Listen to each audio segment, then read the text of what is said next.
और फिर आप ये देखिए कि बाद में चलकर पत्नी के प्रति प्रेम हुआ। सहज ही है, इतना प्रेम, इतना प्रेम। रत्ना कैसी देवी रही होगी वो। और जब बालपन सारा ही रीता बीत जाए और तरुणाई में मिल जाए साथी, जीवन साथी, तो फिर तो प्यासी, तृप्त, अतृप्त काया भी, मन भी, तृप्ति की तो चाह होती ही है ना। हुआ क्या? हुआ ये कि मायके गई थी वे, और ये उनके बिना समय बिताना मुश्किल हो गया इनके लिए। उस पार थी ससुराल, नाव से ग्रसित थी, नदी जो थी वो बाढ़ से ग्रसित थी। अपने आप को बहुत रोका पर रुक नहीं पाए। नाविक को बोले कि ले चल उस पार। वो बोले कि तू पागल है, मैं तो पागल नहीं हूं। आधी रात को बाढ़ग्रस्त नदी में नाव डालकर मैं उस पार तुम्हें कैसे ले जाऊं? और जाएंगे ही नहीं उस पार, बीच ही में डूब जाएंगे। तो हुआ क्या?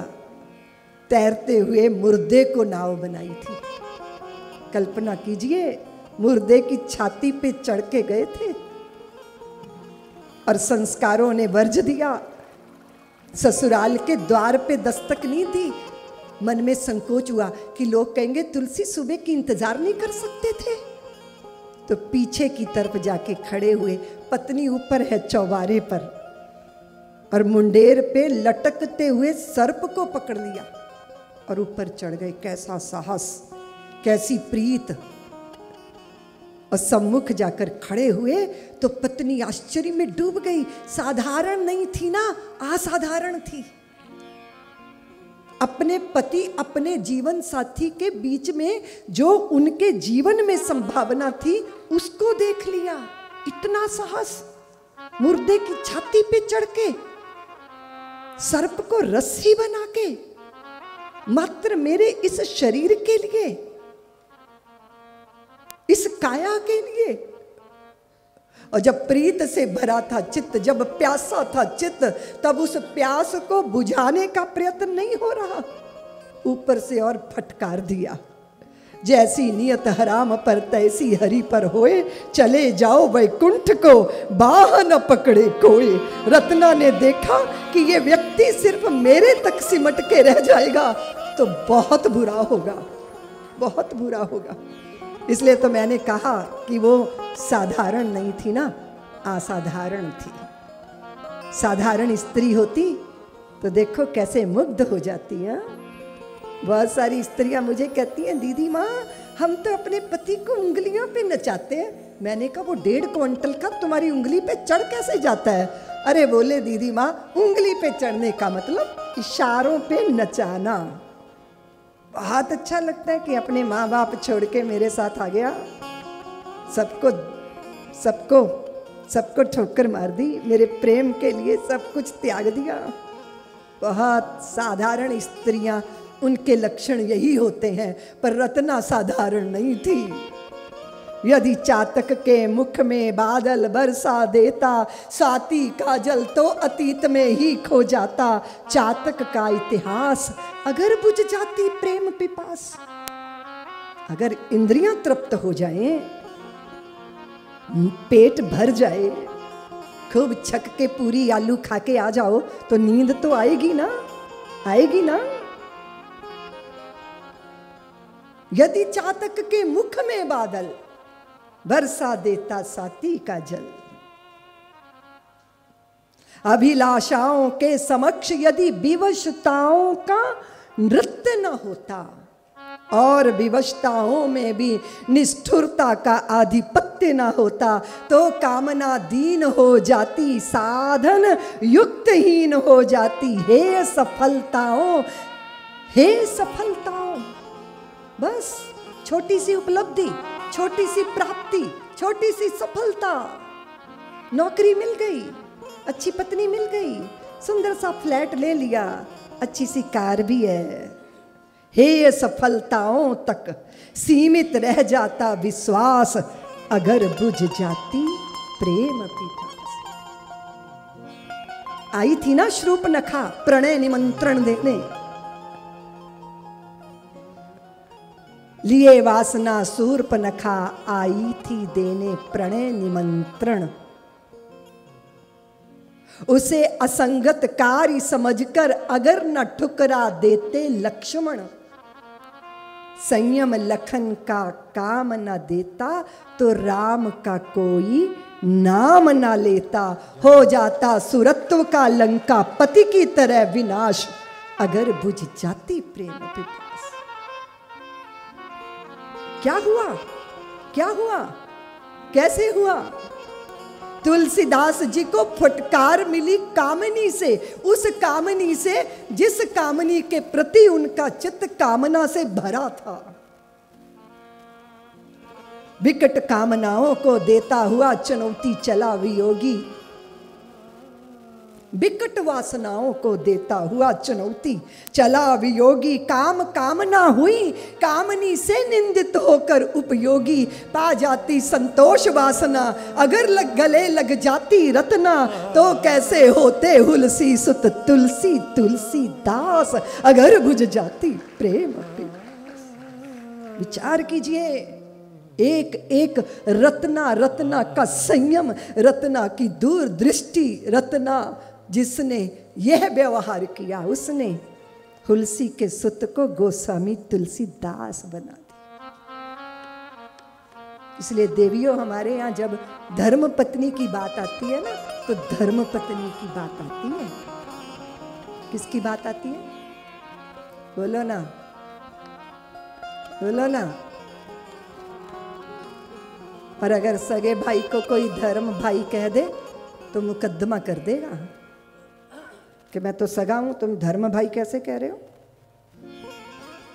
अच्छा, कभी आपने कल्पना की कि ये जो सगा भाई है तो फिर धर्म भाई बनाते हैं, फिर सगी बहन है, फिर धर्म बहन भी कोई बनती है। और कभी कभी सगी बहन इतनी प्रिय नहीं लगती जितनी धर्म बहन दिल के आसपास होती है ना।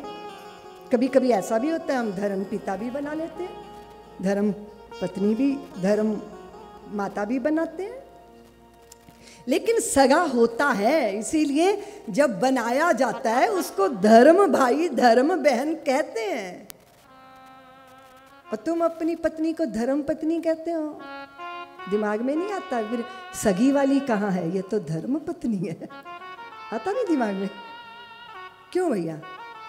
जब बहन है बनाई गई को धर्म बहन बोलते हैं, भाई है बनाए गए को धर्म भाई बोलते हैं, पिता है पर बनाए गए को धर्म पिता बोलते हैं, माता है बनाई गई स्त्री को धर्म माता बोलते हैं। तो ये धर्म पत्नी है, तो वो कहाँ है जो सगी वाली है? वो नहीं कहीं होगी, होनी चाहिए ना, बोलो ना। नहीं होनी चाहिए। सगी वाली कहाँ है? किसी के पास है सगी? बोलो ना। और यहाँ स्त्री पुरुष की बात नहीं हो रही है। स्त्री पुरुष तो शरीर होता है, पुर होता है, पुर में रहने वाला पुरुष कहलाता है। तो कौन है भाई सगी वाली? ढूंढो तो जरा, ढूंढो ना अपनी सगी पत्नी। शंकराचार्य भगवान कहते हैं, आदौ विजित्य विषयान मद मोहराग, द्वेषादि शत्रुगण मारत योग राज्यं, ज्ञात्वामृतं समनुभूत परात्म विद्या, कांता सुखावत गृहे विचरन्ति धन्या। मैंने कहा आदौ विजित्य विषयान, आदौ विजित्य, आप लड़ रहे हो, संघर्ष कर रहे हो, विजयी बनो। किसके साथ? उन्होंने कहा ऐसा विरक्त ना ऐसे सुख से रहता है जैसे कोई अपनी पत्नी के साथ सुख से रहता है। तो कहाँ है वो पत्नी? कहाँ है जी? ये धर्म पत्नी तो धोखा भी देती है, तलाक भी देती है, और पहले मर भी जाती है, और कभी कभी किसी दूसरे के साथ निकल के चली भी जाती है। एक जना मुझे मिला, दीदी माँ बहुत गड़बड़। मन क्या हुआ? बोले मेरे ड्राइवर के साथ चली गई, तो मैंने कहा छोड़ दे, तेरी नहीं थी।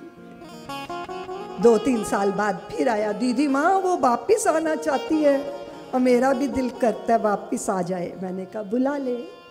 फिर 2 महीने बाद, दीदी माँ मैंने सोचा था कि अब नए सिरे से जिंदगी शुरू करूंगा, तो घर का सारा सामान मैंने नया खरीदा, सब कुछ नया खरीदा, और फिर मैं मुंबई चला गया और बाद में 10 दिन बाद लौटा तो वो सारे सामान को ट्रक में लाद के फिर चली गई है। और तीसरी बार जब वो मेरे पास आया, मैंने कहा अब नया प्रस्ताव लेके मेरे पास मत आना, ये नकली वाली है जो चली गई, असली वाली भी तो है, वो ढूंढो ना, वो कहाँ है? सबके पास है, हम सब के पास है, असली पत्नी हम सब के पास है। बोधपूर्वक दैविक बुद्धि वो हमारी असली पत्नी है। याद रखना, आपका मन बच्चा है, अपने मन बच्चे को संसार का मेला देखने दो, पर इस मन रूपी बच्चे की उंगली को बुद्धि रूपी, सद्बुद्धि रूपी पत्नी के हाथ में पकड़ा के रखो, वो कभी नहीं बहकेगा, वो कभी नहीं भटकेगा। बोधपूर्ण दैविक बुद्धि आपकी असली पत्नी है, याद रखिए। सबके पास है, स्त्रियों के पास भी है और पुरुषों के पास भी है।